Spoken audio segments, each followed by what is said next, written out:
அனைவருக்கும் வணக்கம். இந்த பதிவில் நம்ம எதை பற்றி பார்க்க போகிறோன்னு தெரிஞ்சுக்கிறதுக்கு முன்னாடி மறக்காமல் நம்ம சேனலை சப்ஸ்கிரைப் பண்ணிக்கோங்க. கூடவே பெல் பட்டனையும் கிளிக் பண்ணிவிட்டு ஆளுங்கிற ஆப்ஷன் கொடுத்துட்டிங்கன்னா நான் போடுற வீடியோக்கள் எல்லாமே மிஸ் ஆகாமல் நோட்டிஃபிகேஷனில் வந்துடும். இந்த பதிவு ரொம்ப ரொம்ப முக்கியமான பதிவு, அவசரமான பதிவு, அவசியமான பதிவு, அனைவரும் தெரிந்து கொள்ள வேண்டிய ஒரு பதிவு அப்படின்னே சொல்லாங்க. எதை பற்றிய பதிவு அப்படின்னு பார்த்திங்கன்னா, எப்போவாவது ஒரு நாள் தான் பல்வேறு சிறப்புகள் எல்லாம் ஒன்றா ஒரே நாளில் சேர்ந்து வரும். அந்த மாதிரி நாளை நம்ம கெட்டியாக பிடிச்சிக்கிட்டோம் அப்படிங்கும்போது நம்மளுடைய நிறைவேறாத விருப்பங்கள் எப்பேற்பட்டதாக இருந்தாலும் நிறைவேறும் அப்படின்னே சொல்லலாம். அப்படிப்பட்ட ஒரு நாளாக தான் இந்த நாளானது நமக்கு அமைஞ்சிருக்குது. இந்த நாளில் அப்படி என்னென்ன சிறப்பு இருக்குது அப்படிங்கிறத முதல்ல பார்க்கலாம். இன்றைக்கி ஜூன் மாதத்தின் 30ஆம் தேதி, ஆனி மாதத்தின் 16ஆம் தேதி நிறைஞ்ச திங்கட்கிழமை. திங்கட்கிழமைங்கிறது சிவபெருமான் வழிபாட்டிற்கும் அவர் அதிதேவதையாக கொண்ட சந்திர பகவான் வழிபாட்டிற்கும் ஏற்ற ஒரு நாளாக கருதப்படுது. இந்த நாளை மேலும் விசேஷம் சேர்க்கும் விதமாக இன்று மதியம் 1:08 வரைக்கும் நமக்கு பஞ்சமி திதியானது இருக்குது. அதுவும் சாதாரண பஞ்சமி இல்லைங்க, ஆஷாட நவராத்திரியில் வரக்கூடிய பஞ்சமி திதி. இது நம்ம ஆஷாட பஞ்சமி அப்படின்னு சொல்லலாம், அல்லது ஸ்கந்த பஞ்சமி அப்படின்னு சொல்லலாம். அடுத்ததாக அதுக்கு மேலே நமக்கு வளர்பிறை சஷ்டி திதியானது தொடங்குது. இது முருகப்பெருமான் வழிபாட்டுக்கு உரிய ஒரு நாள் அப்படின்னு சொல்லலாம். இது ஒரு சிறப்பு. அடுத்த சிறப்பு என்ன அப்படின்னு பார்த்தீங்கன்னா, இன்றைக்கி நமக்கு 369 அப்படிங்கிற பிரபஞ்சத்தின் பேராற்றல் சக்தி வாய்ந்த நம்பருக்கான சேர்க்கை அமைஞ்சிருக்குது. அது எப்படி அமைஞ்சிருக்கு அப்படின்னு பார்த்தீங்கன்னா, இன்றைக்கி தேதி 30. இதில் வர 3ஐயும் சைஃபரையும் ஆட் பண்ணிங்க உங்களுக்கு 3ங்கிற நம்பர் கிடைக்கும். அடுத்தது 6ங்கிற எண், இது ஜூன் மாதம் அப்படிங்கிறதுனால 6வது மாதம் இங்கே நமக்கு அமைஞ்சிரும். அடுத்தது 9 அப்படிங்கிற எண், இந்த வருஷமானது 2025வது வருடம், இதனுடைய கூட்டுத்தொகையில் நமக்கு கிடச்சிரும். இதுதான் நமக்கு கிடச்சிருக்கக்கூடிய கடைசி வாய்ப்பு அப்படின்னு சொல்லலாம். அதாவது இனிமேல் 369 வராதா அப்படின்னு கேட்டிங்கன்னா வரும். ஆனால் எப்படி வரும் அப்படின்னு பார்த்தீங்கன்னா, இதே போல் தேதியில், மாதத்தில், வருடத்தில் அப்படின்ட்டுலாம் வராது. ஏதாவது ஒரு கிரக சேர்க்கையின் அடிப்படைப்படியோ இல்லை அந்த நாளுக்கு உரிய தெய்வத்தினுடைய உரிய எண் அப்படிங்கும்போதோ அது மாதிரி தான் காம்பினேஷனாக வரும். இப்படி டைரெக்டாக நமக்கு வருமானு கேட்டிங்கன்னா அதுக்கு இன்னும் நம்ம 9 வருடங்கள் காத்திருக்கணும். 2034 அப்படிங்கும்போது தான் இது போல் சேர்க்கை நமக்கு அமையும். அதனால் கிடச்சிருக்கக்கூடிய இந்த கடைசி வாய்ப்பை நம்ம கெட்டியாக பிடிச்சிக்கணும். அடுத்த சிறப்பெல்லாம் நான் சொல்கிறேன்னு முந்தைய பதிவில் சொல்லியிருந்தேன் இல்லையா, அது என்னென்ன அப்படின்னு பார்த்தீங்கன்னா, இன்றைக்கி நமக்கு 7 அப்படிங்கிற எண்ணுக்கான சேர்க்கை அமைஞ்சிருக்குது. இந்த 7 எண் சேர்க்கை அபரிமிதமான செல்வத்தை ஈர்த்து கொடுக்கும். அந்த சேர்க்கை எப்படி வருது அப்படின்னு கேட்டிங்கன்னா, இன்றைக்கி ஆனி மாதத்தின் 16ஆம் தேதி இதனுடைய கூட்டுத்தொகை 1 6 ஆட் பண்ணிங்கன்னா 7ன்னு கிடைக்கும். அடுத்தது இந்த வருஷம் 25வது வருடம்னு எடுத்துக்கும் போது இதனுடைய கூட்டுத்தொகையும் நமக்கு 7 அப்படின்னு கிடைக்கும். அடுத்து நமக்கு 6 அப்படிங்கிற எண்ணுக்கான சேர்க்கையும் இருக்குது. அது எப்படின்னு கேட்டிங்கன்னா, இது ஜூன் மாதம் 6வது மாதம். அடுத்து மதியம் 1:09 சஷ்டி திதியானது தொடங்குது. சஷ்டி திதி அப்படிங்கிறது முருகப்பெருமான் வழிபாட்டுக்கு உரிய திதி. இது அமாவாசை மற்றும் பௌர்ணமி முடிந்து வரக்கூடிய 6வது திதி. அதே போல் முருகப்பெருமானுக்கு உரிய எண்ணுன்னு பார்க்கும்போது 6, அதனால் இங்கே 6 சேர்க்கையும் இருக்குது. இவை தவிர இன்னொரு சிறப்பும் இருக்குது. அது என்ன அப்படின்னு பார்த்திங்கன்னா, இன்றைக்கி குருச்சந்திர சேர்க்கை இருக்குது. நம்மளுடைய சேனல் ரெகுலராக பார்க்குறவங்களுக்கு இதனுடைய அற்புதங்கள் தெரியும்.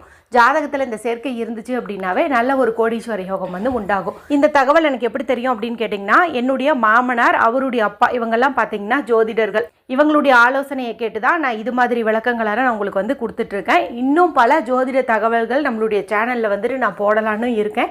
உங்களுடைய ஆதரவை பொறுத்து அதுக்கான பதிவுகள் விரைவிலேயே போடப்படும். சரி, இன்றைக்கி அந்த சேர்க்கை எப்படி வந்திருக்குன்னு கேட்டிங்கன்னா, இன்றைக்கி சந்திரனுக்குரிய திங்கட்கிழமை. இதில் குருவுக்கு உரிய 3ங்கிற எண் வருது. அதாவது 30 அப்படின்னு வருது இல்லையா, இதில் 3 அப்படிங்கிற எண்ணை தான் நம்ம எடுத்துக்கணும். சைஃபருக்கு வேல்யூ கிடையாது. அப்போ சந்திரனுக்குரிய நாளில் குருவுக்குரிய எண் வருது. இதுவே ரொம்ப சிறப்பு அப்படின்னு சொல்லலாம். ஏற்கனவே இந்த சக்தி வாய்ந்த நாளில் குளிக்கும் தண்ணீர் பரிகாரம், கையில் ஒன்று வரைஞ்சிக்க வேண்டிய பரிகாரம்னு நேற்று இரவே வீடியோ போட்டிருந்தேன். அடுத்தது இன்றைக்கி காலையில் 6:30 மணிக்கோ அல்லது மாலை 6:30 மணிக்கோ ஒரு வார்த்தையை 9 முறை சொல்ல சொல்லி ஒரு பதிவு போட்டிருந்தேன். அடுத்ததாக பார்த்திங்கன்னா, இன்றைக்கி 400 பரிகாரங்கள் நீங்கள் செஞ்சு பலன் கிடைக்கலைன்னா கூட ஒரு 4 வார்த்தை உங்களுக்கு பலனை கொடுத்துருன்னு சொல்லி ஒரு பதிவு போட்டிருந்தேன். அதுவும் இந்த 3 நேரத்தில் சொல்ல சொல்லியிருந்தேன். அதாவது மதியம் 3 மணியிலேருந்து 3:59, 6 மணியிலேருந்து 6:59, இரவு 9 மணியிலேருந்து 9:59, இந்த 3 நேரத்துக்குள்ளார ஏதாவது ஒரு நேரத்தில் அந்த 4 வார்த்தையை நீங்கள் சொல்லுங்கன்னு சொல்லியிருப்பேன். அதுவும் பார்த்திங்கன்னா அற்புதமான பலன் கொடுக்கும். என்ன கேட்டிங்கனாலும் அதை நிறைவேற்றி தரும். இப்போ நான் மேலே சொன்ன அந்த வீடியோக்களுடைய லிங்க் எல்லாம் இந்த வீடியோ முடியும் போது வரக்கூடிய எண்ட் ஸ்க்ரீனில் கொடுக்குறேன். மறக்காமல் பார்த்து பலனடையுங்க. சரி, இப்போ இந்த பதிவை நம்ம தொடர்ந்து பார்க்கலாம். இப்போ நான் சொல்லக்கூடிய இந்த விஷயத்தை நீங்கள் மதியம் 3 மணியிலிருந்து 3:59 செய்யணும். இந்த நேரத்தை நம்ம தேர்வு செய்கிறதுக்கு நிறைய காரணம் இருக்குது. ஒன்று பார்த்திங்கன்னா அந்த 369 போர்ட்டல். அடுத்ததாக பார்த்திங்கன்னா நான் சொன்ன அந்த நேரத்தில் இன்றைக்கி நமக்கு கரெக்டாக 3 to 4 குரு வரை இருக்குது. நான் முன்னாடியே சொன்னேன் இல்லையா, திங்கட்கிழமை நாளில் குருவுக்குரிய என்ன தான் குருச்சந்திர யோகம் இருக்குது அப்படின்ட்டு. கரெக்டாக இன்றைக்கி நமக்கு அந்த குருவுக்குரிய ஓரையும் பார்த்திங்கன்னா 3 மணிலேருந்து 4 மணி வரைக்கும் இருக்குது. இப்படி எல்லாமே மேட்சிங்காக இருக்கிறதுனால இந்த நேரத்தில் தான் நம்ம இந்த விஷயத்தை பண்ண போகிறோம். இப்போ நான் சொல்ல போகிறது உங்களையா மிகப்பெரிய பணக்காரராக ஆக்க போகுது, கோடீஸ்வரராக ஆக்க போகுது அப்படின்னே சொல்லலாம். மேலும் இந்த மெத்தட் செய்கிறதுக்கு ஏதாவது ரூல்ஸ் இருக்கான்னு கேட்டிங்கன்னா எந்த ஒரு ரூல்ஸுமே இல்லை. பெண்கள் இதை பீரியட்ஸ் டைம்லையும் தாராளமாக செய்யலாம். பிறப்பிறப்பு தீட்டு இருந்தாலும் தாராளமாக செய்யலாம். வீட்டில் அசைவம் செஞ்சுருந்தீங்க சாப்பிட்டுருந்தீங்கனாலும் தாராளமாக செய்யலாம். இப்போ நீங்கள் ஆஃபீஸில் இருக்கீங்க, பஸ்ஸில் ட்ராவல் பண்ணிகிட்ருக்கீங்க, இல்லை வேறு எங்கே இருந்தீங்கனாலும் சரி, இந்த வீடியோ பார்க்கும் சமயத்தில் நான் சொன்ன அந்த நேரமாக இருந்துச்சு அப்படிங்கும்போது அவசியமாக நான் சொல்லக்கூடிய இந்த 3 வார்த்தையை மட்டும் நீங்கள் சொல்லுங்கள். அபரிமிதமான செல்வம் உங்களை தேடி வரும் அப்படின்னே சொல்லலாம். அதுவும் இன்றைக்கி மட்டும் கிடையாது, எப்போதுமே ஏதாவது ஒரு வகையில் உங்களுக்கு பணவரவு இருந்துகிட்டே இருக்கும். நீங்கள் பணக்காரன் ஆகணும்னு ஆசைப்பட்டீங்கன்னா பணக்காரன் ஆவீங்க, கோடீஸ்வரன் ஆகணும்னு நினச்சிங்கன்னா கோடீஸ்வரன் ஆவீங்க. உங்களுக்கு என்ன விருப்பமோ அது அப்படியே நடக்கும்னு சொல்லலாம். சரி, இப்போ நான் சொன்ன அந்த நேரத்தில் ஒரு அமைதியான இடத்துல உட்காந்துக்கோங்க. யாருக்கிட்டையும் பேசாதீங்க, டிவி பார்க்காதீங்க, மொபைல் பார்க்காதீங்க. மனசை நல்லா ரிலாக்ஸ் பண்ணிக்கோங்க. இப்போ நல்லா டீப் ப்ரீத் எடுத்துக்கோங்க. அடுத்து உங்களுடைய 2 உள்ளங்கையும் தேய்ச்சி உங்களுடைய கண்கள்லையும் முச்சந்தலையிலையும் ஒத்தி எடுத்துக்கோங்க. அதன் பிறகு நான் சொல்லக்கூடிய இந்த வார்த்தையை நீங்கள் சொல்லணும். நல்லா முதுகு தண்டை நேராக வச்சுக்கோங்க. வடக்கு திசை நார்த்து ஃபேஸிங் பார்த்த மாதிரி உட்காந்துக்கோங்க. நீங்கள் சொல்ல வேண்டிய அந்த வார்த்தையானது நானும் சொல்லி காட்டுறேன், ஸ்க்ரீன்லேயே கொடுக்குறேன். I am rich, I am rich, I am rich. தமிழில் சொல்லணுன்னா நான் ஒரு பணக்காரன், நான் ஒரு பணக்காரன், நான் ஒரு பணக்காரன். இதுதான். இது என்னடா அது சாதாரணமாக இந்த வார்த்தைக்கு போயிட்டு இவ்வளோ சக்தியா, நான் ஒரு பணக்காரன்னு சொன்னால் பணம் வந்துருமா அப்படின்னு உங்களுக்கு தோணும். நம்பிக்கை தான் வாழ்க்கை. அதுவும் இந்த பிரபஞ்ச சக்தி நிறைஞ்சிருக்கக்கூடிய இந்த நாளில் நம்ம என்னவாகணும்னு நினைக்கிறோமோ அது நடந்துட்ட மாதிரி கேட்கும்போது தான் நமக்கு பலன் கிடைக்கும். எங்ககிட்ட காசு இல்லை, கடன் பிரச்சனை இருக்குது, நோய் இருக்குது, கஷ்டம் இருக்குதுன்னு சொல்ல இதுதான் உங்களுக்கு விருப்பம்னு நினச்சிட்டு இந்த பிரபஞ்சமானது கொடுத்துரும். ஆனால் நீங்கள் இதுவே நான் ஆரோக்கியமாக இருக்கேன், சந்தோஷமாக இருக்கேன், மகிழ்ச்சியாக இருக்கேன், நான் பணக்காரனாக இருக்கேன், கோடீஸ்வரனாக இருக்கேன் அப்படின்னு சொல்லும்போது அதுதான் அந்த பிரபஞ்சம் கேட்கும். அதை தான் உங்களுக்கு நடத்தி தரும்.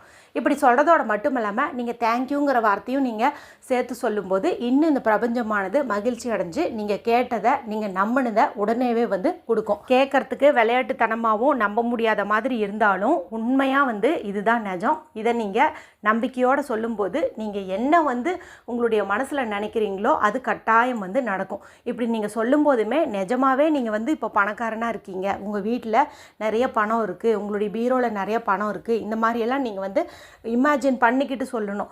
அப்படி சொல்லணுமேன்ட்டு வெறுமனே சொல்லாமல் இப்போ நீங்கள் நிஜமாகவே பணக்காரனாக இருக்கீங்க அப்படிங்கிற மாதிரி எந்த அளவுக்கு உணர்வு பூர்வமாக நம்புறீங்களோ அந்த உணர்வுக்கு தான் இங்கே பலன் கிடைக்கும். அதனால் நம்பிக்கையோட ஐ எம் ரிச் அல்லது நான் பணக்காரன்னு சொல்லுங்கள், நான் கோடீஸ்வரன், ஐ எம் அ மில்லினியர் அப்படின்னு சொல்லுங்கள். இந்த மாதிரி சொல்லுங்கள்.